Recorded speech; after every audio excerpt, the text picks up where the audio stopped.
새 사람 새 생활이라는 말씀으로 은혜를 나누고자 합니다. 사람 일은 잘 변하지 않습니다. 실은요, 우리가 사람들이 많이 변한 것 같지만은 실은 잘 변하지를 않습니다.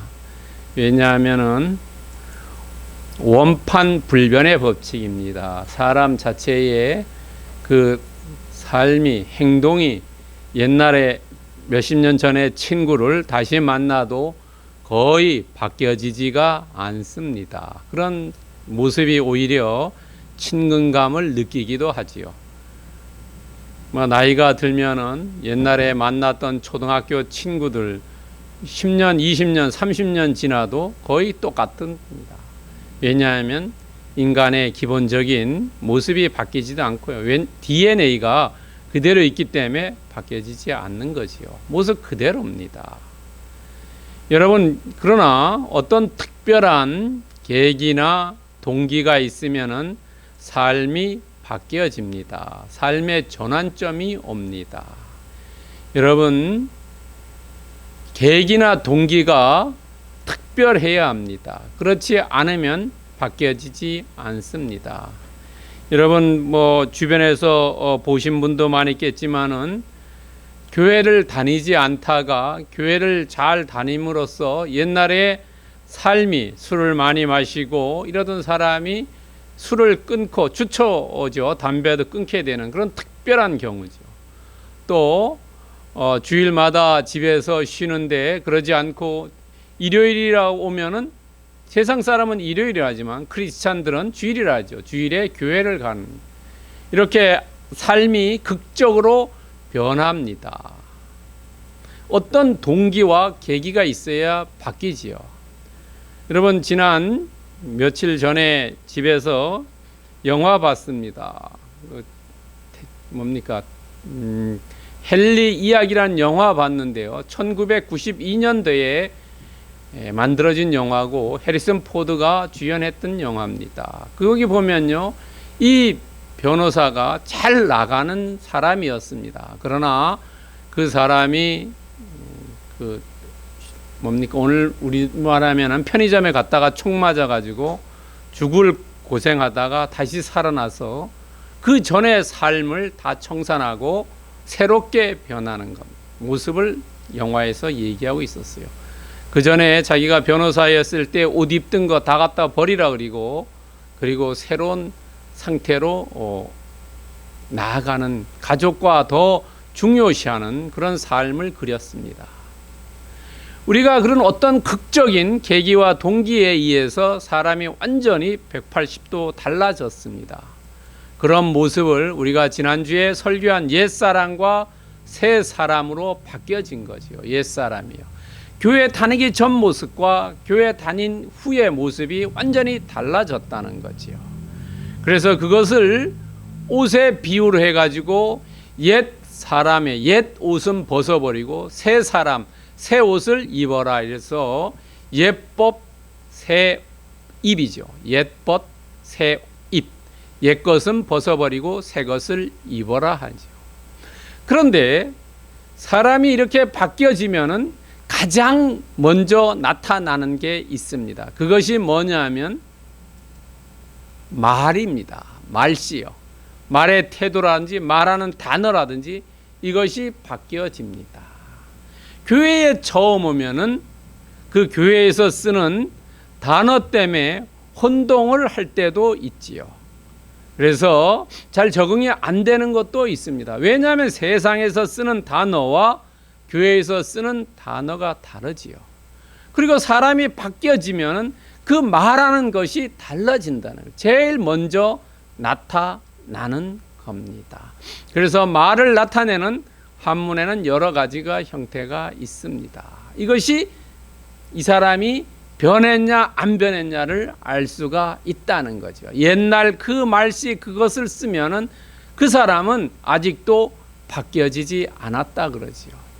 여러분, 대학에서 보면요, 학생들이 처음에 들어올 때는 다 고등학교 다니다가 대학교 졸업할 때 전공을 이제 4년 동안 하면은 학생들이 졸업할 때는 말 쓰는 단어가 달라집니다. 자기 전공 분야의 단어를 많이 사용합니다. 그래서 하는 이 얘기를 들어보면 이 사람이 어떤 전공을 하고 있구나를 우리가 알 수 있습니다. 그런데 이런 말이 달라지는데 이 말이 옛날에 크리스찬 이전의 말과 크리스찬 이후의 말이 달라지는데 이 전의 말은 어땠습니까? 여러분, 크리스찬이 되기 전의 말은 우리가 세상 것 얘기를 막 하고 이러죠. 왜냐하면 욕도 막 하고요. 비방, 중상, 시기, 모략 이런 얘기를 많이 했다는 거죠. 그러나 크리스찬 된 이후에는 말이 달라지기 때문에 다른 모습으로 나타난다는 거죠. 예수님께서도 마가복음 15장 11절에서 입으로 들어가는 것이 사람을 더럽게 하는 것이 아니라 입에서 나오는 그것이 사람을 더럽게 한다라고 말씀하셨어요. 우리가 입에서 나오는 말이 사람들에게 정말로 세워주고 격려해주고 도움주고 복돋아 주고 이런 말보다는 교회 다니기 전에는 사람들을 깔보고 멸시하고 저주하고 능멸하고 욕하고 좌절 절망하고 사람들에게 상처 주는 말을 많이 했다는 거죠. 그러나 우리가 크리스찬 된 이후에는 그런 상처 주는 말보다는 오히려 격려해주고 도움을 주고 세워주고 힘을 주고 이런 말을 위로해주는 말들을 더 많이 한다는 거지요. 이것이 크리스찬과 넌 크리스찬 이전의 모습과 이후의 모습 구별된 것을 우리는 알 수가 있다는 겁니다. 오늘 본문을 보면은 몇 가지의 특징이 있습니다. 오늘 본문을 여러분들이 이렇게 자세히 보면은 대부분 명령어로 쓰여 있습니다. 영어 성경 보면 더 정확하게 되어 있습니다. 전부 명령문으로 쓰여 있어요. 이 명령문을 통해서 예법 세입의 모습을 제시하고 있어요. 여러분들이 이전에는 예수 그리스도를 믿기 전이었는데 믿은 후에는 이렇게 바뀌어져야 한다라는 것을 명령형으로 쓰여져 있습니다. 이건 서술식이 아닙니다. 그렇게 바뀌어져라는 게 영어 성경 보면 must라고 되어 있어요. 바뀌어져라. 그리고 오늘 본문에 자세히 보면은 부정이 먼저 시작됩니다. 여러분 오늘 본문에 부정이 먼저 시작되고 나중에 긍정을 뭐뭐 하지 말라 그리고 뭐뭐 하라 라고 하면서 그 다음에 이유가 나옵니다. 100%는 아니지만 대부분 그렇게 오늘 쓰여져 있어요. 뭐뭐 하지 말라 그리고 뭐뭐 하라 그리고 그거에 대한 이유가 나와 있다는 거지요. 그리고 오늘의 이 말씀은 언어 생활에 매우 중요하다는 것을 이야기하고 있습니다. 그리고요, 특별히 28절을 보면은 이상적인 노동관을 보여주고 있습니다. 28절에서요. 우리가 이상적으로 일하는 것, 그 모습을 보여주고 있다는 겁니다. 여러분 잘 아는 데살로니가 후서 3장 10절에 보면은 일하기 싫거든 먹지도 말라라고 있죠. 불로 불식이죠. 또는 일일 불작, 일일 불식이라고 얘기돼요. 일하기 싫거든 먹지도 말라는. 오늘 28절에 정말로 너희들이 일하는 것이 왜 일하느냐? 그것은 필요로 하는 사람을 도와주기 위해서 일하라는 거예요. 이상적인 노동관을 얘기하고 있다는 겁니다. 또 32절에 보면은 사람들의 인간관계를 정말로 어떻게 하면 잘 풀어가느냐 그 관계의 법칙을 설명해 주고 있다는 겁니다. 그리고 오늘 본문은 사도 바울은 공부를 많이 한 사람입니다. 이 사람이 구약을 열심히 공부한 사람입니다. 그래서 구약 성경의 세 곳을 이렇게 인용을 합니다. 근거 있는 인용을 합니다. 여러분, 스가랴서 8장 16절은 25절을 이야기할 때 인용을 했고요.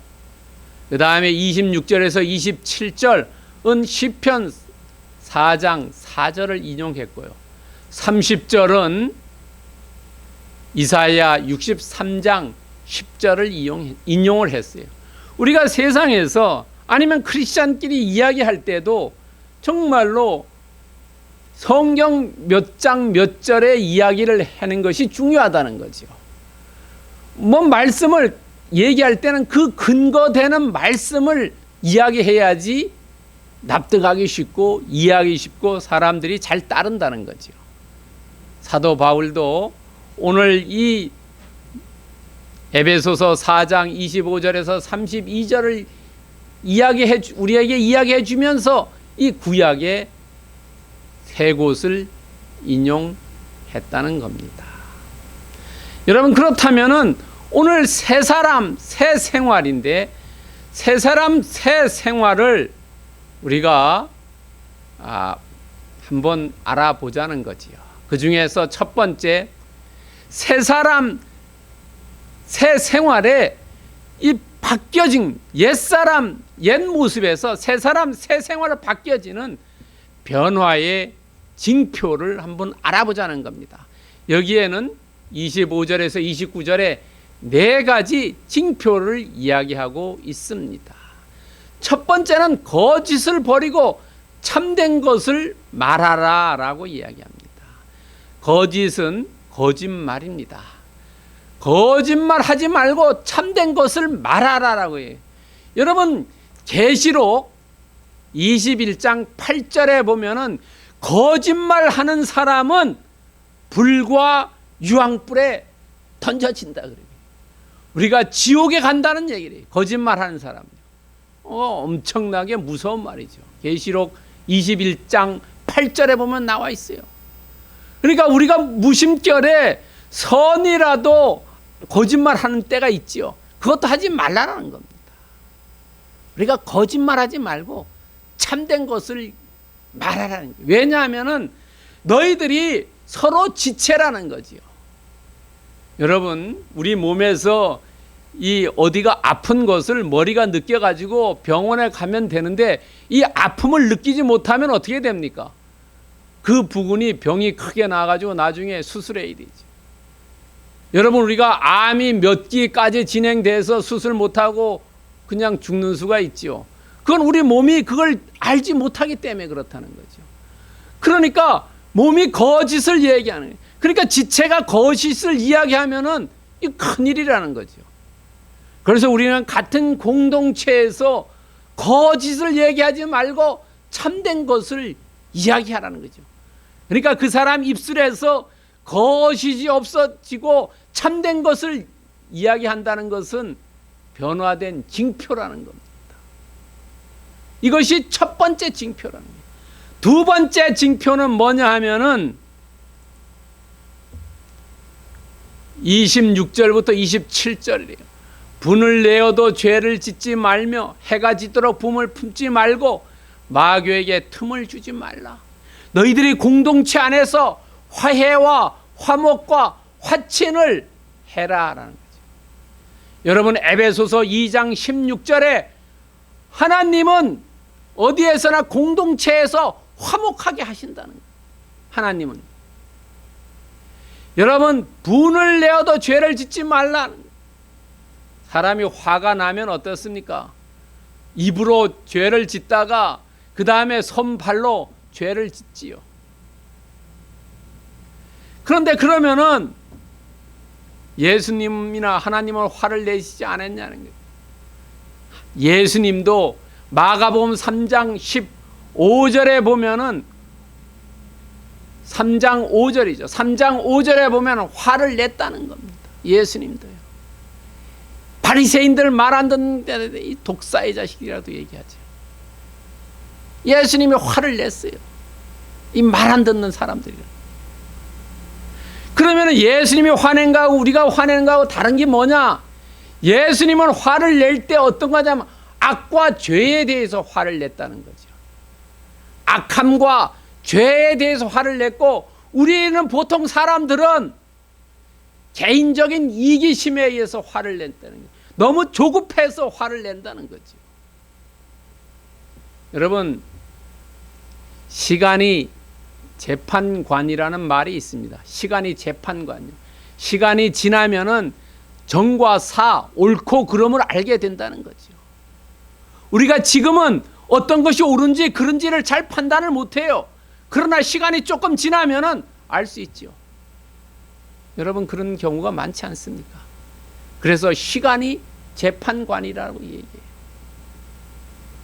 우리가 화를 내는 것, 분을 내는 것이 너무 조급하고 내한테 이 사적인 것 때문에 분을 내서 죄를 진다는 거죠. 그리고 해가 지도록 분을 품지 말라는 것은 너무 이 분을 오래 가지고 있지 말라는 거지요. 우리가 내가 저 사람이 나한테 잘못했다 이렇다는 것은 너무 오래 가지고 있으면은 그것이 증오가 되고 그것이 폭력으로 변한다는 거지요. 여러분, 살인하는 사람들이 우연하게 살인하는 것도 있지만요, 아는 사람들은 대부분 그 사람이 증오에 대한 마음 속에 그 분을 가지고 있기 때문에 화가 팍 날 때 일을 저지른다는 거지. 그래서 우리 마음 속에 없애라는 거예요. 왜냐하면 우리가 마음 속에 늘 증오심을 가지고 있으면 거기에 사탄 마귀가 작동해 가지고 더 큰 죄를 짓게 마련한다는 거죠. 죄를 짓게 계기가 주어진다는 거죠. 사탄 마귀는 우리 보통 사람들이 큰 죄 짓는 것을 바란다는 겁니다. 그래서 우리는 화목과 화해와 화친을 해야 된다는 거예요. 세 번째의 구체적인 것은 뭐냐면 도둑질하지 말라는 거예요. 너희들이 손으로 수고해라는 거죠. 사도 바울도 자기가 전도하러 다니면서 자기가 돈을 벌었지요. 여러분들 왜 돈을 버냐 하면 필요한 사람에게 나누어 주기 위해서 돈 번다는 거지요. 구제하기 위해서 돈 벌으라는 게 이게 노동관이라는 거예요. 예수님도 말씀하셨지요. 너의 부를 어디다 쌓으라 그랬어요. 너의 부를 하늘에 쌓으라 그랬죠. 하늘에요. 너의 보화를요. 다른 보화를 하늘에 쌓으라는 것은 다른 말로 하면 다른 사람에게 나누어 주라는 거죠. 내 혼자 잔뜩 가지고 있지 말고 너가 여유가 있으면 자꾸 나눠 주라는 거죠. 여러분, 사도행전 20장 35절에도 주는 것이 받는 것보다 복이 있다라고 말씀해 주시죠. 주는 것이 받는 것보다 복이 있다라고 예수님께서 말씀하셨다는 거예요. 그런데 그렇다면은 우리가 노동을 하는데 여기서 도둑질이 뭐냐 하는 거죠. 도둑질이 우리가 남의 거 이렇게 차는 절도만을 이야기하고 있지 않다는 거죠. 여러분요, 도둑질이 입으로 얘기하고 사기치는 거, 이거 도둑질이 아니죠. 사기 쳐가지고 남의 거 빼앗아오는 거죠. 강탈, 이것도 도둑질이고요. 여러분, 세금을 탈세하는 거, 이거 도둑질이고요. 사장이 사원들을 노동력을 착취하는 거, 이것도 도둑질이고요. 내가 회사에 다니면서 일을 열심히 안 하는 거, 이것도 도둑질이고요. 왜냐하면 그 회사에 돈을 벌게 안 해줬다는 거지요. 여러분요, 또 여러 가지가 있지요.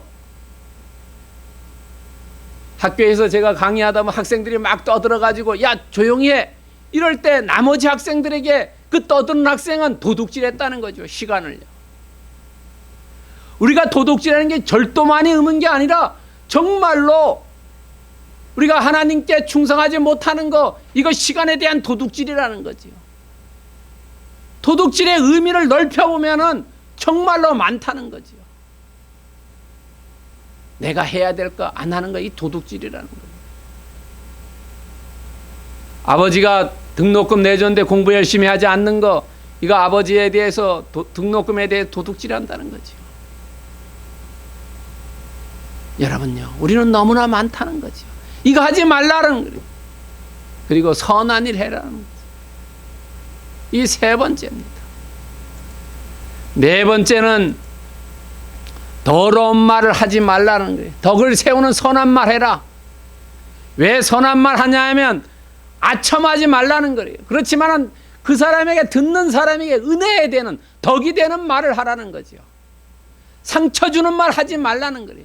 그런데 우리는 나도 모르게 어떻습니까? 사람들에게 너무 상처 주는 말을 많이 하지요. 가까이 있는 사람들요, 아내, 남편에게, 자녀, 부모에게, 친구들에게 너무 상처 주는 말 말이야. 더러운 말이 더럽다는 것을요, 이게 헬라어로 보면은 무슨 말이냐면 사프로스입니다. 사프로스. 이것은 썩은 말이라는 거죠. 감귤을 우리가 이렇게 보면은 박스에 들은 거 보면 썩은 게 있죠. 그 썩은 건 어떻습니까? 먹지 못하지 않습니까? 그것을 이야기해요. 썩은 과일, 썩은 나무, 그건 그런 말 하지 말라는 거죠. 다른 사람에게 덕이 안 되는 말, 먹을 수가 없는 과일, 썩어서 먹을 수가 없는 과일, 썩어서 나무가 열매 맺지 못하는 나무, 그런 것들을 얘기한다는 거죠. 우리는 듣는 자에게 정말로 은혜가 되는 말, 세워주는 말, 도움이 되는 말, 격려해주는 말, 위로해주는 말 하자는 거죠. 그게 은혜 있는 말이라는 거죠. 여러분, 정말로 아첨하고 살살대고 그런 얘기 하라는 게 아닙니다. 다른 사람이 듣기 좋은 말. 여러분, 이것이 네 가지가 변화된 징표라는 거죠. 사람이 바뀌어지면 이렇게 된다는 겁니다. 여러분, 마태복음 12장 37절에 보면은 예수님께서 말씀하셨어요. 예수님이 친히 말씀하셨어요. 내 말대로 의롭다함을 받고 내 말대로 정죄함을 받으라. 우리가 하늘나라 갔을 때 하나님께서 심판하실 때 너가 어떤 말 했느냐 하는 거죠. 너가 상처 주는 말, 더러운 말 많이 했느냐, 아니면은 덕을 세우고 다른 사람에게 은혜를 끼치는 말을 많이 했느냐. 우리가 이 말, 의롭다함을 받을 것이냐, 정죄함을 받을 것이냐, 매우 매우 중요하다는 거죠. 우리는 정말로 의롭다함을 받는 말을 많이 해야 된다는 거죠. 예수님께서 직접 우리에게 말씀하셨다는 거죠. 너가 의롭다는 말을 많이 해라. 다른 사람을 세우는 말, 말해가지고 사기치지 말고 그런 도둑질하는 말이죠. 두 번째는 성령의 근심입니다. 이 네 가지를 하지 않으면은 어떻습니까? 근심하지요. 여러분, 자녀들이 멀리 가 있는데 자녀들이 어떻습니까? 거기서 잘하고 있다고 학교의 선생님이나 아니면 직장 상사나 주변 사람들로부터 그런 소식을 들으면은 그것 이상 기쁜 게 없지요. 여러분, 저 아이는 아주 불효자라서 어디 가서나 경찰서에서 연락이 오고 뭐 검찰에서 연락이 왔다 해보십시오. 얼마나 부모가 걱정입니까? 그것이 부모의 걱정하지 말라는 거지. 여러분, 성령의 근심이라는 것은 나로 인해서 다른 사람들이 근심하지 않게 하라는 거죠. 왜냐하면 너희들은 인치심을 받았다는 거죠. 그리스도의 자녀로서 십자가의 인치심을 받았기 때문에 너희들이 행동을 똑바로 해야 된다는 거죠. 선한 말을 하고 도둑질하지 말고 분내지 말고 진리를 얘기하라는 거죠. 왜냐하면 너희들이 새 사람으로 바뀌어졌다. 너 안에는 성령이 내주한다는 거죠. 성령이요. 성령이 내주하기 때문에 그 성령을 근심시키지 말라는 겁니다. 여러분, 나이가 들면은 부모님한테 전화할 때 어떻게 합니까? 내가 좀 어렵더라도 부모님 걱정할까봐 근심스러운 얘기는 하지 않지 않습니까? 그게 철 있는 사람이죠. 인치심을 받은 자는, 인치심을 받은 자는 내 안에 있는 성령을 근심하게 하지 않는다는 겁니다. 성령께서 나에게 주는 충고, 조언, 경고 이런 것들을 거슬려서 행동하지 않는다는 거지요. 거슬려서 행동하면 성령이 근심한다는 것은 성령의 상처와 슬픔을 주기 때문에 그렇다는 거예요. 여러분, 부모님이 조언하고 충고하고 경고하는 것을 잘 들어야 된다. 듣지 않으면 어때요? 불효자지요. 그러면 부모의 마음이 어떻습니까? 상처가 되고 슬픔이 되지 않습니까? 근심 걱정거리 되지 않습니까?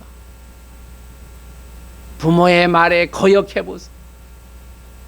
그러니까 이렇게 하면 안 된다는 거죠. 그러니까 우리도 크리스찬으로서 너가 새 사람이니까 그 안에 성령이 거하는데 성령이 인도해주는 대로, 지도해주는 대로, 안내해주는 대로 가야지. 그렇지 않으면은, 그것을 역행하면은 슬픔이 되고 다시는 안 한다는 거죠. 여러분, 데살로니가 전서 5장 19절에 보면 너희들이 성령을 소멸하지 말라고 했어요. 성령을 자꾸 얘기를 듣지 않으면은 성령께서 떠나가 버린다는 거죠. 여러분, 부모님이 얘기할 때 한마디 두마디 해서 듣지 않으면 어떻게 했습니까? 에라, 네 멋대로 해라는 거죠. 인도나 지도나 안내를 받지 못한다는 겁니다. 여러분요, 우리 안에 내주하는 성령의 말씀을 우리가 잘 순종하면은 성령께서 계속 내주하지만은 우리가 성령의 이끌림이나 지도나 인도 안내를 받지 않고 거역해서 슬픔이나 상처를 주면 성령은 에라, 네 멋대로 잘 살아라 하고 바이바이 하죠. 바이바이 하고 떠나가 버리고 없어진다는 거죠. 그러므로 우리는 어떻게 해야 되겠습니까? 고린도후서 5장 9절에 보면은 우리는 몸으로 있든지 떠나든지, 몸으로 있든지 떠나든지 살아서나 죽어서나 주를 기쁘시게 하는 자가 되기를 힘써라는 거예요. 주님을 기뻐하게 하는 자, 부모님을 기뻐하게 하는 자, 그런 자가 되기를 해야 된다는 거예요. 요한 3서 1장 4절에서 뭐라고 그랬어요? 멀리 있는 자식에게서 기쁜 소식이 오는 것보다 더 좋은 게 없다고 그랬지요.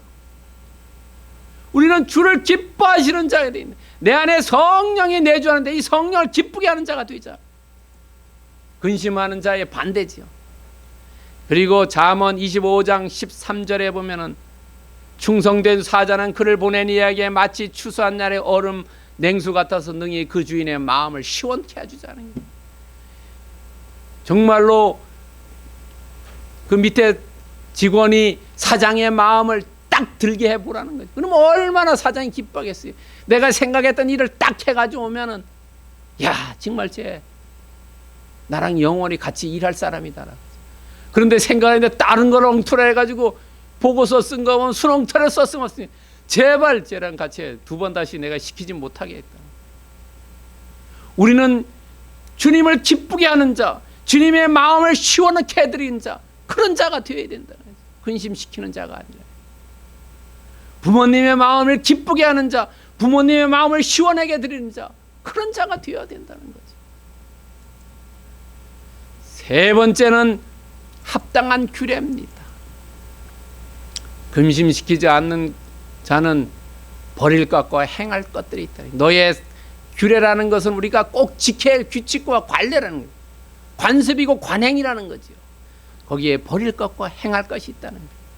버릴 것이 6개가 오늘 나와요. 30절에 31절에 보면 악독과 노함과 분냉과 떠드는 것과 비방하는 것과 악이 전부 대부분 말과 관련이 있다는 거죠. 언행과 관련이 있다는 거죠. 악의도 어떻습니까? 내가 나쁜 뜻을 품는 것고, 비방하는 것 중상하는 것이고, 떠드는 거 고래고래 소리치는 거죠. 술 먹고 고래고래 소리 지르는 거, 이거 떠드는 거. 분내고 노함은 더욱 심한 거죠. 악독은 아시는 것들. 이런 것들은 다 버리라는 거예요. 그리고 너희들이 행할 것이 있다는 거죠. 서로 친절하고 불쌍히 여기고 용서해야지. 그래서 친불용이라는 첫 번째 머리 글자를 따가지고 친불용하자는 거예요. 친절하고 불쌍히 여기고 용서하자. 불쌍히 여긴다는 것은 정말로 거지를 불쌍히 여기 그 의미가 아니래요. 뭐냐 하면 사람들에게 따뜻하게 대해주고 조금 더 편하게 대해주고 이런 것을 이야기합니다. 상냥하게 대해주는 겁니다. 우리가 어느 가게에 들어갔을 때 정말로 상냥하게 대해주는 사람이 있고 정말 무뚝뚝해가지고 별로 사고 싶지 않아서 그냥 나오는 경우도 있지 않습니까? 친절하고 따뜻하게 대해주고 용서하자는 거죠. 이게 다 뭘로 하는 겁니까? 말로 하는 거라는 거죠. 말로요. 친절하게 대해주고 따뜻하게 대해주고 불쌍히 여겨주며 용서해 주는 것도 용서해 준다.